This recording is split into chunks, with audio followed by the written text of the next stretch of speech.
Hello there, I'm K.Sambell and I've co-authored a case study with Linda Graham about our assessment-related work with first-year childhood studies students at Sunderland University. It's about explicitly developing students' capacities for self-assessment as they make that important transition through the first few weeks of university-level study. But we're not focusing on grades and marks here.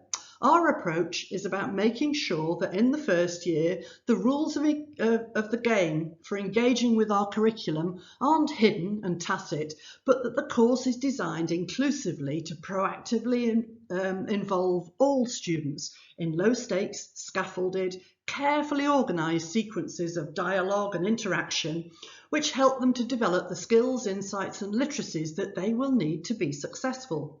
Now, one of those skills is self-assessment. Nowadays, it's often known as evaluative judgment. That is, the capacity for students to be able to make judgments about the quality of their own and others' work, to apply criteria and standards, and to be able to see for themselves how they're going while they're actually learning stuff. How do we actually do this? Well, we find it's useful to concentrate on developing what David Nichol calls inner feedback. That is, the new knowledge that students develop when they compare their current competence or knowledge with external reference information. And this actually very organic, natural process of learning via comparison making involves us designing weekly activities whereby, first, students have a first attempt in learning and produce work on a given topic. Then, in class, they compare that with textbook explanations or other people's ideas, or, as in the instance we focus on in Werner's book, one week we provide examples of good, satisfactory work and work that doesn't quite meet the learning outcomes or makes a classic mistake that novices often make. Then, here's the important bit, we facilitate lots of class discussion and interactions which are targeted on deepening learners' insights into the strengths and weaknesses of the various approaches we're comparing and discussing.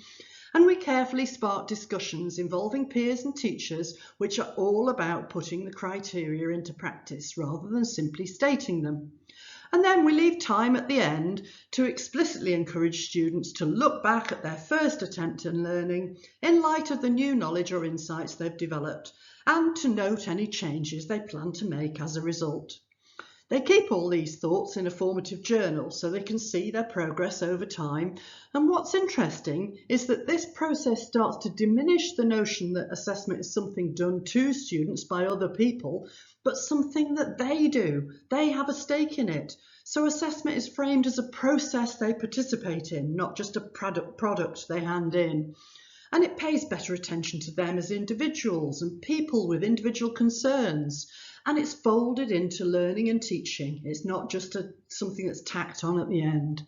So do have a look at our short piece in the printed book and do get in touch if you'd like to find out more. Thanks.